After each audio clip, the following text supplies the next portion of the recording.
लोकसभेच्या निवडणुकीमध्ये महाराष्ट्रातील मतदारांनी महायुतीच्या सर्व भाजपसहित सर्व मित्र पक्षांना सनसनीत गालावर एक थोबाडीत मारली आणि सबंध भारतीय जनता पक्ष आणि त्याचे मित्र पक्ष हादरून गेले। या महाराष्ट्रामध्ये गेल्या निवडणुकीमध्ये 23 खासदार बीजेपीचे निवडून आले होते। त्याच महाराष्ट्रामध्ये फक्त 8 ते 9 खासदारावर यांना समाधान मानावं लागलं आणि अशा भेदारलेल्या सरकारनं महाराष्ट्र सरकारनं विधानसभेच्या निवडणुका डोळ्यापुढे ठेवून सरकारी तिजोरीचा वापर करण्याच्या दृष्टीने लाडकी बहीण योजना आणून मतदारांना डायरेक्ट महाराष्ट्राच्या तिजोरीतून पैसे वाटण्याची आणि मतं घेण्याची शक्कल लढवली आणि तीही लाडकी बहीण या योजनेखाली।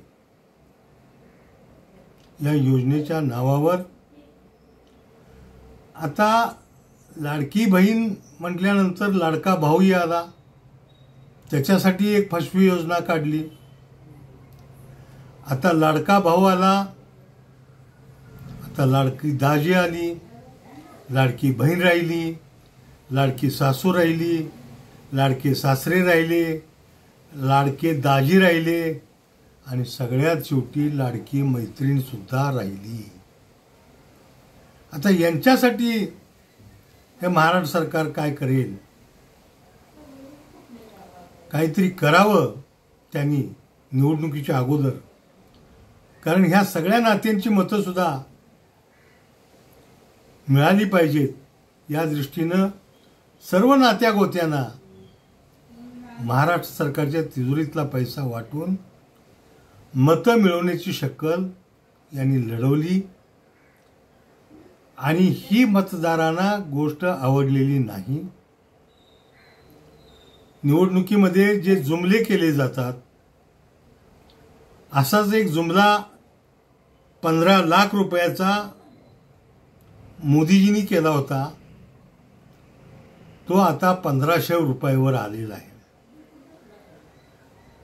1-2 महिन्याचे पैसे देतील, पुन्हा आचारसंहिता लागली म्हणून पैसे बंद करतील,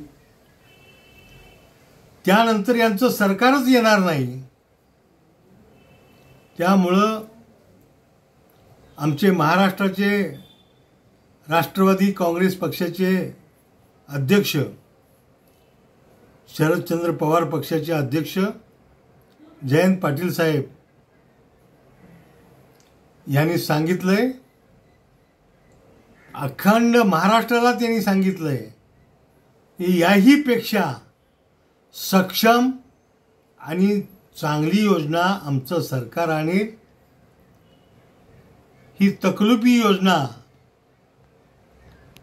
धड संसार उपयोगी उभा करणारी नाही किंवा बघणींच्या कुठल्या कामाला येणार नाही।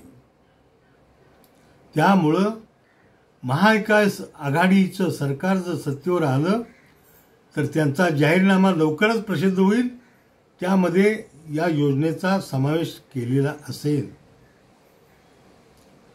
त्यामुळं या सरकारच्या फसव्या योजनेवर मतदार विश्वास ठेवणार नाहीत, कारण यांना जर लाडक्या बहिणीचा पुळका होताच तर गेली 2 वर्ष हे शिंदे महाराष्ट्राचे मुख्यमंत्री आहेत,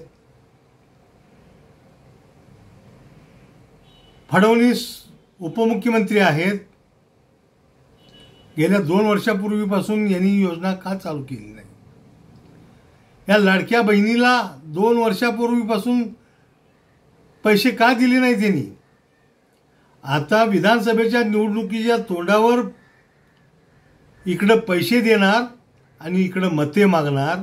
मतासाठी टाकलेल्या जोगव्याला महाराष्ट्रातील भगिनी भुलणार नाहीत कारण महाराष्ट्रातल्या भगिनी ह्या महालक्ष्मीचा अवतार आहेत. असल्या फसव्या आणि लबाड लुच्च्यांना पुन्हा सत्तेवर बसवतील याची सुताराम गॅरंटी नाही.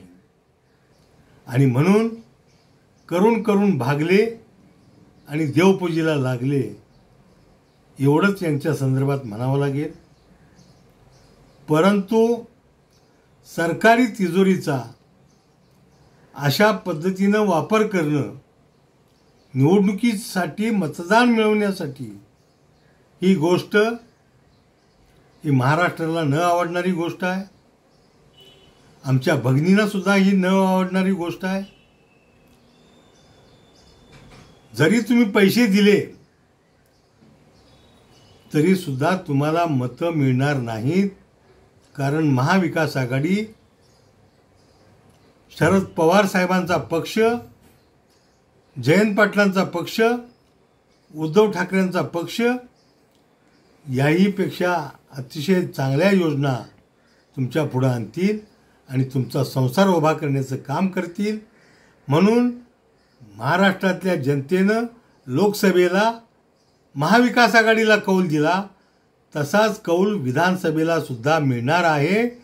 आणि मताच्या जोगव्यासाठी ही देशाच्या तिजोरीची उधळपट्टी करणाऱ्यांना पुन्हा एकदा जनता चपराक देणार आहे. ही गोष्ट निर्विवाद सत्य आहे.